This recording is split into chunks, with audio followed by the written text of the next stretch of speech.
of mobility, green hydrogen and e-fuels.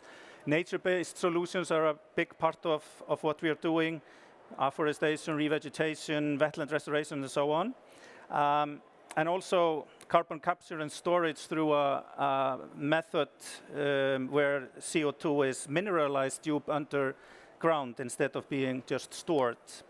Now we just renewed our NTCP for this meeting here, or in February, last February, where we aim at increasing our year-on-year funding for climate-related development programs and projects by about 45% next year, and have been increasing this support in recent years.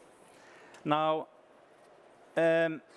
green and sustainable financing, including sovereign financing and rules in support of trade in climate-friendly and sustainable goods and services, will also play an important part in curbing climate change, both in Iceland and elsewhere. Now, trade is generally not perhaps the most environmentally friendly thing you can imagine, and as an environment minister, I believe that in some areas we need to think carefully where we buy things from, buy locally, etc., etc. However, making it more environmentally friendly, trade between nations, must be a common goal of all of us. And trade has indeed been recognized to be a critical part of the solution to climate change, can shift production to areas with cleaner protection techniques, promote the spread of environmental goods and services that are necessary for transitioning to low carbon productivity, and deliver critical goods and services. So this is why Iceland decided to join the New Zealand's initiative to start these negotiations on this agreement. I believe that trade rules will play a significant role in mitigating climate change and environmental degradation globally, simply by favoring green and clean businesses all over the world. And in our negotiation, we are addressing trade policy rules and architecture in order to achieve the goals of the Paris Agreement and facilitate increased trade, contributing to sustainable development. Now, some countries might consider it convenient not to remove tariffs on environmental goods, and not to bind commitments for environmental services, or not be willing to establish disciplines to eliminate harmful fossil fuel subsidies. And to those countries, we would like to say there is a critical and urgent need for countries to act now and to do whatever they can to combat climate change and environmental degradation. And it is important to show political will, like we are doing here around this, not table, but however we are lined up here. And like my Prime Minister said in an address recently, that climate change brings not only one catastrophe, but many. And the fact that we live on one planet means that none of us can avoid the consequences. So I believe that an ambitious agreement is an important step, but it's not only important in itself, it will open up to other WTO members and hopefully inspire wider discussions amongst them to look once again at having a global trade agreement supporting common efforts to combat climate change and environmental degradation, like I think many of us have been wanting for a very long time. So thank you. Thank you very much. Thank you, Minister. I'm now going to go to the screen and invite our Swiss colleague to make some remarks. Ambassador, could you please tell us about Switzerland's expectations of ACCTS? How can ACCTS demonstrate the mutual supportiveness of trade, sustainable development, and climate objectives? Thank you very much for giving me this opportunity. And first of all, I would like to convey the apologies of Federal Councillor Simonetta Sommaruga, the Swiss Minister of Environment. She had to take another obligation in the ongoing climate negotiations at short notice and unfortunately cannot attend this event. On her behalf, I'm pleased to express Switzerland's support for ACT's initiative in particular Switzerland's expectations of this initiative from the environmental and trade perspective. The two C's in ACTS stand for climate change, and it is therefore most appropriate that this pathfinding initiative also finds an audience on the margins of COP26 in Glasgow. The challenges posed by climate change and the global environmental problems have such a broad dimension that all policy fields, including trade policy, must contribute to the solution. Switzerland, together with our partner countries, have been a long-standing advocate of advancing the mutual supportiveness between trade and the environment. Switzerland believes that the international trade policy can make a very important contribution to climate and environmental changes and the sustainable development of all countries, including developing and least developed countries and the ones particularly affected by the adverse impact of climate change. The Swiss economy is very strongly integrated into international value chains and international trade. Therefore, Switzerland has a great interest in ensuring that international value chains become more sustainable and transparent overall. In March of this year, Swiss people approved in a public vote the Comprehensive Economic Partnership Agreement between the EFTA states and Indonesia. For the first time in a free trade agreement, Switzerland links concessions for a specific good to strict criteria regarding its production. Only sustainably produced Indonesian palm oil will benefit from preferential treatment, and we will use well-established sustainability standards to certify compliance. This discussion demonstrated clearly that society increasingly expects trade to contribute to global sustainability. From this perspective, Switzerland is particularly supportive of the ACTS initiative and has high expectations for the results of the negotiations in all 4 pillars of the negotiations. In the first and second pillars, ACTS will remove tariffs on environmental goods and implement disciplines on environmental services, allowing them to gain a competitive advantage that will accelerate their diffusion. For the transition to a low carbon and climate resilient economy, we will need affordable wind turbines, photovoltaic panels, batteries, electric mobility and insulation materials, and all the services that support them. With ACTS, we facilitate the development of clean technologies which are needed for climate action.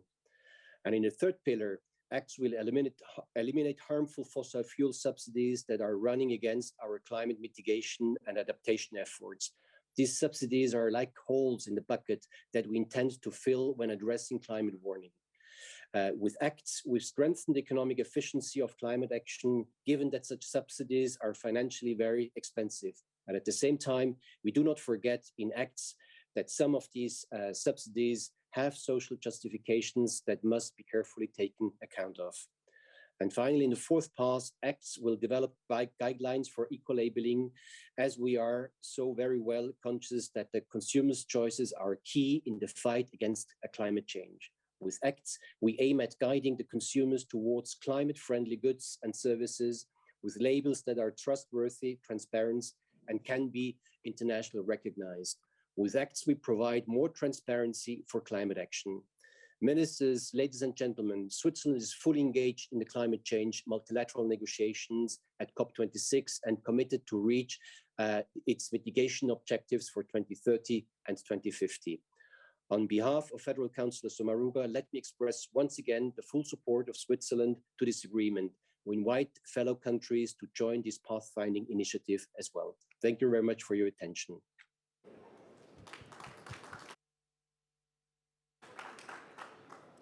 Thank you, Ambassador. Coming now to New Zealand. Minister, could you tell us how initiatives with small memberships, such as ACTS, support global climate goals? I think the first thing I'd like to say about that is that we hope it doesn't have a very small membership for long. The principle that we started with here is you've got half a dozen countries involved in these negotiations, and we're all quite small economies. And we don't do a lot of trade with each other at the moment. I mean, the trade flows between New Zealand and Iceland and Costa Rica, for example, are pretty thin and probably tourism related. So what that means is that it actually should be easier for us to come to an agreement reasonably quickly about what a rule set would look like. And there will be trade flows that increase as a result of that between our countries, and that's a good thing. I'm just going to hold for a second. Yeah.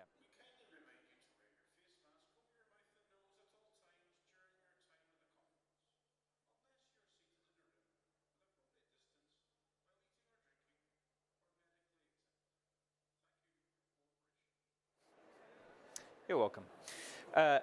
And so it should be easier for us to come to a rule set between our countries that then does see some trade flow between our countries in environmental goods and services in particular.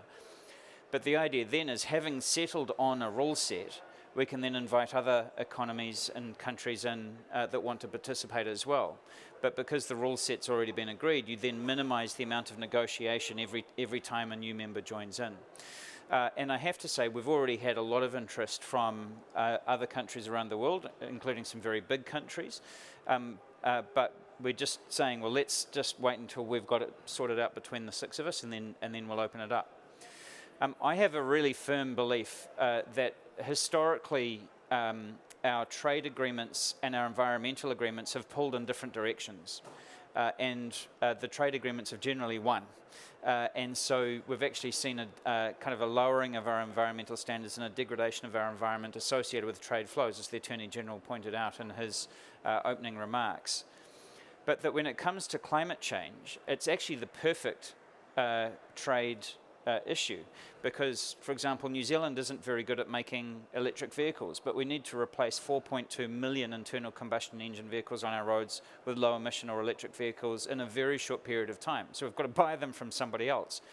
We are, you mentioned insulation. The Swiss minister mentioned insulating products. We're quite good at producing insulating products, for example, using natural wools and fibres. So we could, trade that outwards, for example. So having said that, we should be able to do that and to free that up, that will then accelerate the decarbonisation of our economies and lower emissions around the world.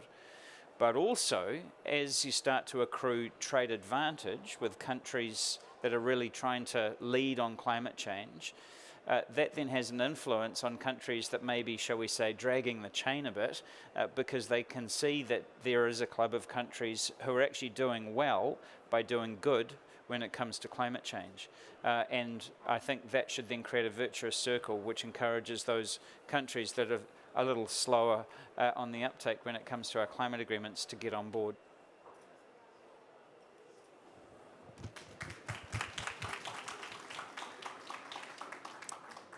Thanks, Minister. Coming now to Minister Mazer. Minister, could you tell us what added value does Costa Rica see for the ACCTS, and how this agreement might help you as a developing country to achieve the Paris Agreement goals? Thank you. Thank you for co-sharing this event, and thank you to New Zealand for their leadership in the negotiations in this treaty. When we see decarbonization as a systemic change, we really need to have a systemic change to achieve these goals, to be carbon neutral in 2050. Our decarbonization plan is that, our roadmap to achieve that goal. And we have been including, which are the technologies that we need in the different sectors to achieve that goal on one way, but we also analyze and define other cross-cutting sectors, and we identified that trade was a very important sector for us as well. So this is part of our development model. So we considered that when we're talking about this decarbonization process, it's about also aligning all the different sectorial policies.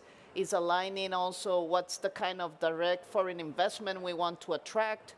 It's also aligning then the whole trade aspects, because yes, we see this opportunity of having access to some technologies, as the minister was saying, but also the opportunity that we are doing our case to try to produce low emission products at the same time, and commodities and services.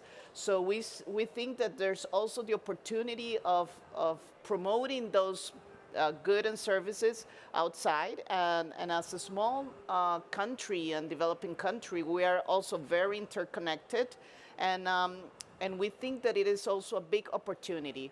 For this reason, we think that this is the starting point of something that we know that it's going to be bigger, because this conversation needs to happen. And I will say that the other a great thing about ACCTS is that it is a very systemic negotiation what we are having here, because it's also talking about fossil fuel subsidies and what are the challenges and what are the good practices to really eliminate these subsidies. And also about eco-labeling, which is also another area that we're very interested in. And so we see it as an opportunity, and also an opportunity to generate jobs, to access technology, and to continue in the way to implement our decarbonization strategy, which at the end is our development strategy. So it is not environment on one side and the rest of elements of development on the other side. It's really integrating. And for this reason, for us, it was very obvious that we needed to be part of this initiative.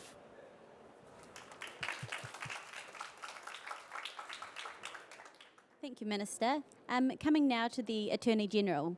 Attorney General, Fiji provides a small island developing state perspective to the ACCTS negotiation. In your view, what would you like the ACCTS to achieve? Thank you. I think my question has actually been answered by everybody else that's spoken before me. But I mean, we in Fiji just passed the Climate Change Act in September of this year, which essentially, requires or puts in law our commitment to reaching net zero emissions. Requires us, for example, to have the MPAs, marine protected areas, and we also, of course, requires accountability by the private sector. So the private sector obviously engages in trade. They are the ones who do most of the trade, or 99% of all the trade. So it brings them into the fold, and I think trade, of course, then will ensure ACCTS will ensure that they also have further accountability. And I think one of the other issues that I wanted to highlight is hopefully through the acts we get also some preferential sort of trade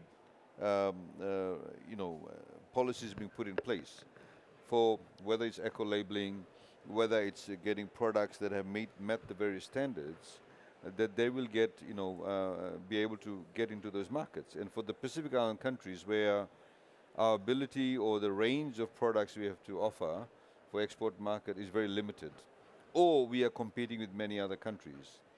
So if we are going to send something, a product, whether it's agricultural produce, etc., that is falling within X, hopefully we'll get preferential treatment.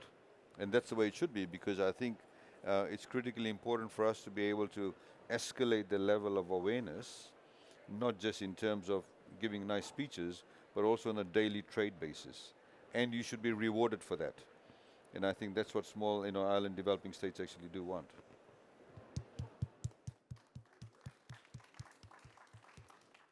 Thank you, Attorney General.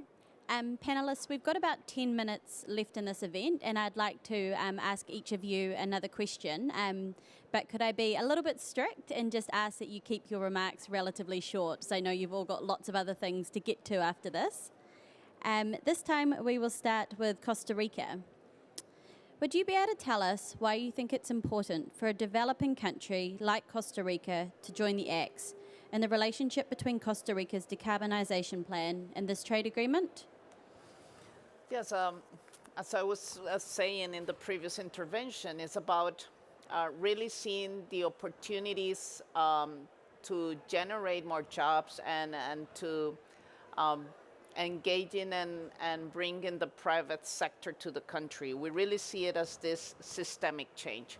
So being part of ACCTS, we see it as this opportunity. We are producing right now low carbon coffee. So it's about, can we really generate an eco-label that will be globally recognized? And I think that we can be starting these conversations here. Can we also then generate the good conditions that these low emission or low carbon products being recognized globally, and can we facilitate then the trade and the commercial agreements between a lot of countries, so we can see and have access to a lot of new buyers for these specific products. And I will also like to mention that this element of fossil fuels and climate change, we also see it very related to nature aspects at the same time. I think that it's very important to also start this conversation around how to produce commodities without deforestation. And I think that this is a very important area as well. And this systemic approach, we see it as a very good opportunity to continue enhancing our climate policies, but also our development and trade policies. I'm going to go back to Fiji. It's evident, Attorney General, that policy space for development considerations is critical for small island developing states in the ACCS. How can the ACCS ensure that there is adequate development-related flexibility within the agreement? I think generally when you have trade agreements or free trade agreements, a lot of the developing countries such as SIDS actually miss out, because the issue of there's a lack of actually development clauses in free trade agreements. It does not recognize that there is a need to, for example, have special and differential treatment because of the economies of scale, because of points of difference in terms of the stages of development, because of cottage industries. So I think we are hoping that the ACCS will be able to provide a clause, a development clause, which could mean that small and vulnerable countries will be provided with adequate policy space and technical assistance in designing and implementing transitional measures to mitigate the impact of climate change. We've had 13 cyclones since 2016. New Zealand hasn't.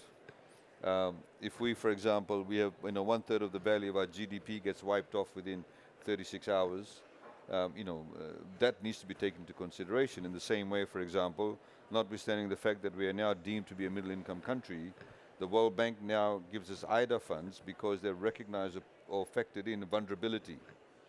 So I think the trade agreements needs to be also flexible, apart from the environmental standards, apart from the adherence in respect of the low output of carbon. It also needs to have a development clause built into that too, and that'll be critically important.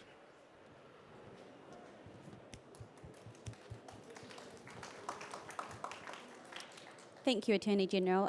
I'd like to bring Iceland back in now. Iceland's been making good progress in diversifying your manufacturing and service sectors using green energy technology. How can similar assistance be extended to small island developing states through the ACCS, noting that SIDS economies tend to be reliant on tourism, which has been severely impacted during the pandemic? Yeah, well, I wanted to begin with seconding what Costa Rica just said about systemic change, because I absolutely agree on this particular point. And trade is a really, really big part of the systemic change that we need to deal with climate change. But like you said, we have been making good progress when it comes to diversifying our manufacturing and service sectors with green energy, and working with small island developing states fits very well with our development cooperation strategy. We have sort of been increasing our focus in that area on climate, so it fits quite well with what we foresee to do. We've been working with Caribbean islands, also a little bit in the Pacific with Fiji. But perhaps what we mostly have been doing now, we are seconded to senior experts, one to the FAO in Rome and another one to the World Bank in the Pacific, that will be working on the blue economy and blue bioeconomy in the Pacific small island developing states. So this is sort of how we see a good way to help in this regard, to use expert knowledge and export that to developing countries. And we also have a memorandum of understanding with some Pacific states and other partners with focus on maximizing the value of fish products through innovation, using those products to prove public health, building regional teams to foster innovation and so on. So I can definitely see that there is a lot of opportunities in expanding and doing more and working more with small island developing states. Thank you. And lastly, back to Minister Shaw. Minister, could you please tell us how ACCTS fits into the broader international trade and environment policy discussions and initiatives? Well, what I hope is that this agreement becomes to be seen as the absolute gold standard for how all future trade agreements are written and designed, by trying to bring together the social and environmental outcomes that we want collectively as a world with the trade world. And I think in the past, those things have been kept separate, and there have been consequences to that. So my sense is that if we can do this, if we can get this over the line and then start to expand it, then I think that will help to rebuild the trust that our citizens have in the trade process, because people will see actually how that link between trade and environmental and social outcomes can happen. So you have to recognize, of course, that actually there's still huge suspicion of trade agreements and so on because of some of the consequences of previous agreements. And so for me, this is just the first child of the next generation of trade agreements. Thank you. Great. Unfortunately, I think that that's all we're going to have time for today. I'd just like to say a very big thank you to those of our panellists who were able to be here in person, and of course to the ambassador in Switzerland who was able to join us on Zoom. Could I ask those of you on Zoom to wave your Zoom hands or your Zoom emojis to say thank you, and those in the room to join me in clapping and saying thank you to our panellists.